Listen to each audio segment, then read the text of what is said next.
యేసు ప్రభువును కలిగి ఉండటమే సాక్రిఫైస్. ఆ తండ్రి మన కొరకు చేసిన త్యాగం ఈ రోజు ఇతరుల కొరకు మనము చేయాలి. నీ పరిస్థితులు మార్చుకోవడానికి త్యాగం. నీవు దేవుని రాజ్యానికి నీ కుటుంబాన్ని కట్టుకోవాలి కనుకనే నువ్వు తగ్గాల. ఎందుకు తగ్గాలి?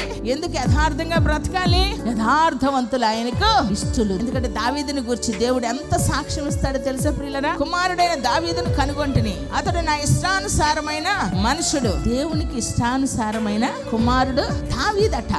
మనలో మనము చేంజింగ్ రావాలన్నమాట. మోటివేషన్ అనేటువంటిది మనకు ఉండాలి. నేను ఇష్టంగా వారి హృదయానికి నేను అత్తుకునే వ్యక్తిగా, నన్ను గూర్చి సాక్ష్యము చెప్పుకునే విధంగా, ఎదుటి కాదు ప్రియులారా, ఎదుటి కాదు, లేనప్పుడైనా ఉన్నప్పుడైనా ఫలానా వ్యక్తులు దేవుని పని కొరకు ఆశ కలిగి, దేవుని సంఘము కొరకు, దేవుని రాజ్యం కొరకు, దేవుని పని పట్ల ఆసక్తి కలిగినటువంటి వారు నా హృదయానికి ఇష్టమైనటువంటి వారు.